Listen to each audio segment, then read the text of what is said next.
पुण्य या पाप वो रिश्ता है जो समझ से परे था। पति पत्नी के अलावा किसी और से संबंध रखना क्या वाकई पाप है? जिंदगी कभी कभी ऐसे सवाल के सामने खड़ी कर देती है। जवाब हमें धर्म, समाज और संस्कारों से अलग सोचकर ढूंढने पड़ते हैं। हम बात करेंगे एक ऐसे व्यक्ति की जो अपने जीवन की उस मोड़ पर खड़ा था जहां प्रेम, कर्तव्य और आत्मा की पुकार तीनों ने उसे अलग अलग रास्ते पर खींचा। उस व्यक्ति का नाम था हरिदास। हरिदास एक धार्मिक प्रवृत्ति वाला व्यक्ति था। सदैव सच्चाई और धर्म की राह पर चलता था। उसकी पत्नी रमा एक बहुत अच्छी और समझदार स्त्री थी, मगर नियति को कुछ और ही मंजूर था। रमा को एक गंभीर बीमारी हो गई। इलाज करवाया, लेकिन धीरे धीरे वह जीवन से जुड़ाव छोड़ने लगी। आखिरी सांस में उसने हरिदास से कहा, अगर तुम्हें कभी जीवन में किसी स्त्री की जरूरत महसूस हुई तो खुद को रोकना मत, मगर एक शर्त है, वो स्त्री तुम्हारी आत्मा को शांति दे, वासना नहीं।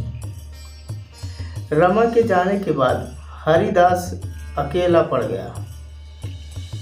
उन्होंने ब्रह्मचर्य व्रत ले लिया, लेकिन जीवन की तपस्या आसान नहीं थी। कई वर्षों तक उन्होंने न किसी स्त्री को देखा, न चाहा, पर एक दिन उसकी मुलाकात हुई विद्या से। विद्या एक विधवा थी। समाज ने उसे त्याग दिया था, लेकिन उसमें वो शांत ऊर्जा थी जो हरिदास को छू गई। नजरें मिली, बात हुई, फिर चुप्पी टूटने लगी। विद्या ने कभी कुछ नहीं मांगा, बस साथ दिया। धीरे धीरे हरिदास के मन में प्रेम जागा, लेकिन यह प्रेम वासना से परे था। क्या हरिदास का विद्या से जुड़ना गलत था? क्या पत्नी के जाते ही किसी और स्त्री का साथ लेना पाप था?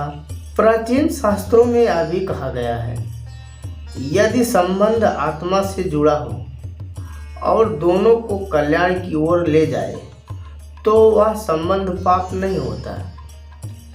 कृष्ण ने भी द्रौपदी से प्रेम किया। मीरा ने कृष्ण को पति माना। प्रेम का स्वरूप जब आत्मा से जुड़ा हो तब वह शुद्ध होता है। हरिदास और विद्या एक दूसरे का सहारा बने। ना शादी हुई, ना शारीरिक संबंध, सिर्फ साथ था जो दोनों की आत्मा को सुकून देने वाला था। लोगों ने ताने मारे, गलत बातें फैलाई। हरिदास अपनी पत्नी को भूला नहीं, और देखो अब क्या कर रहा है। मगर हरिदास ने एक ही बात कही, अगर किसी आत्मा को बचाना हो तो समाज से नहीं, अंतरात्मा से पूछना चाहिए। रिश्तों को समझने के लिए सिर्फ आंखें नहीं, दिल और आत्मा की समझ होनी चाहिए। हर वो रिश्ता जो सिर्फ शारीरिक से जुड़ा हो वो पाप है।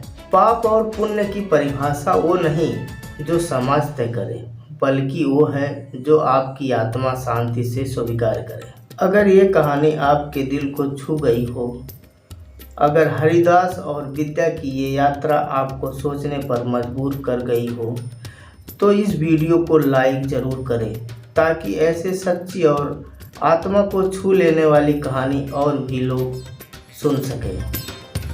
इस चैनल को सब्सक्राइब करना मत भूलिए। ऐसा ही प्रेरणादायक और जीवन बदलने वाली कहानी सुनने के लिए। और हाँ, कमेंट में ज़रूर बताइएगा, क्या आपने कभी ऐसा कोई रिश्ता देखा है जो समाज की नज़रों में गलत हो, लेकिन आत्मा की नज़र में बिल्कुल सही।